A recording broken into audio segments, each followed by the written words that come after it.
1960s were a time of social and political adjustment in America. The civil rights movement was establishing its presence in American society with a generally peaceful rhetoric to end legal segregation, with white supremacy prevailing as the dominant social institution. One revolutionary group broke the silence of the structural violence of the African American race with a radical, publicized, violent image. With the goal of gaining recognition of black rights and ending oppression by the police, the Black Panther Party was formed in 1966. While the Black Panther Party's controversial approach in fighting structural racism and challenging police brutality resulted in increased bloodshed and the debatable initial popularity of the group, their drive and militant leadership left an evolving legacy on the culture of white supremacy, worked to ensure human rights and provided social services that were lacking in some communities, and introduced awareness and advocacy for an ongoing movement against discriminatory police violence.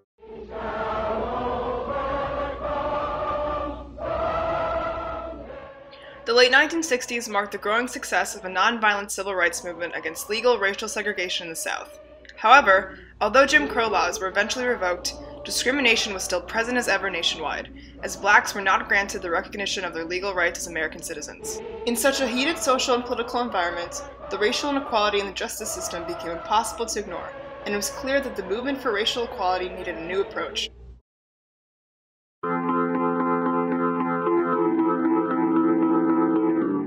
The Black Power movement was born in 1966, primarily formed to determine black youth.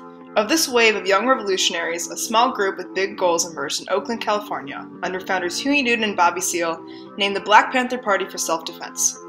The group's main goal was to monitor police brutality and prevent the discriminate oppression of the black race. I mean, that's the rhetoric of the time, and it's the feeling that many of us had that we were at the end of an era and the beginning of something else, and we couldn't let it go by without giving all of our strength and energy to resistance.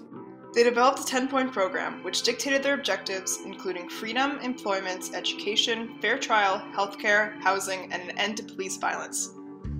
The black people, instead of saying we're asking white people to give us those constitutional rights, we're saying we demand them. And so it was a very different kind of, it was less dependence on white goodwill than the civil rights movement had been. Within 2 years, the political organization expanded its influence across other areas in the U.S. with the development of nationwide chapters of the party. The group empowered blacks to be as self-reliant as leaders of their fight for equality and justice. Because that's the type of organization the Black Panther Party is. We don't produce buffoons, we produce leaders. But everybody in the Black Panther Party, on any type of cadre, he's becoming a leader. While the party did not advocate violence, they promoted the arming of black people in order to protect themselves and their rights. What were they doing? They were saying, we have a right in our communities not to be brutalized, not to be shot, and we have a right to pick up a gun to stop you from shooting us. In late 1966, they organized their first patrols of the police, in which they lawfully monitored the behavior of officers and loudly exclaimed their opposition to the unjust police system in rallies. When confronted, the Panthers were informed and well-spoken in their constitutional rights to be armed and protect themselves. This legal yet radical method received national attention and alerted people of the Panthers' cause. Seeing this integration of the culture of black nationalism in the media, the FBI initiated a program known as COINTELPRO in August of 1967 in an effort to prevent the growth of the party, which they saw as a threat to American security. Despite their threats and lack of popularity, the Panthers risked their lives in their continued efforts, as many died at the hands of the police or were targeted and put in prison. We always said, if you actually make a commitment at the age of 20, and you say, I don't want to make that commitment because of the simple reason that I'm too young to die, I want to live a little bit longer, what you did, you did already. Because their 10-point program demanded healthcare and basic rights, the Panthers created their breakfast program in 1969 in Oakland, a successful social service which provided children in underprivileged black communities with daily breakfast. Despite the program's success in providing a structural need for American children, the FBI tried to shut it down, seeing any step forward for the Panthers as a risk to national safety. Despite this, the Panthers worked to install the service nationwide, feeding over 10,000 children daily by 1970. Healthcare clinics and other survival programs were also established, in which blacks could get medical help despite their lack of money or insurance, perpetuating the importance of black lives through the provision of human rights. If this is criminal, then we all want to be criminal. If it's criminal to feed children that are hungry, If it's criminal to start a program that says that the only prerequisite that people have to have to involve themselves in this program is to be hungry, then we're going to continue to be criminal. If it's criminal to say that the only prerequisite that people have to have when they want free medical aid is that they be sick, then we intend to continue to be criminal. On December 4th, 1969, Fred Hampton, the chairman of the prominent Illinois chapter and the founder of the healthcare program, and Mark Clark, a party member, were shot and killed in Hampton's Chicago home. Years later, it was revealed the assassination was the planned work of the FBI. A major leader in the Black Power movement and a national speaker against police brutality, Hampton's death was a tragedy and raised outrage in the party, as well as national awareness of the faulty race politics in the justice system. Many young radicals, such as the Weathermen, reacted to the murder with a rhetoric of war against the justice system. It was devastating for us and also spurred us on to feel that we had to take more drastic actions in resistance. Support from radical groups increased in response to Hampton's murder, but without the strong leadership of Speaker Fred Hampton, their general following decreased, police attacks increased, and Panthers continued to engage in fatal gunfights with officers.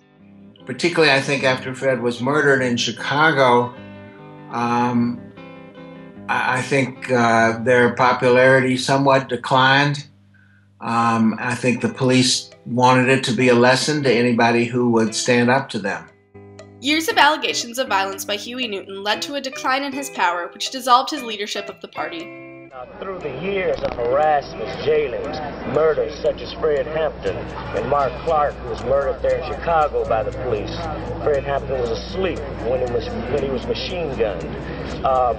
All of these things caused the party to slowly lose membership. Conflicts between the members of the party ensued about the future of the organization, leading to a loss of membership and later the collapse of the group in 1982.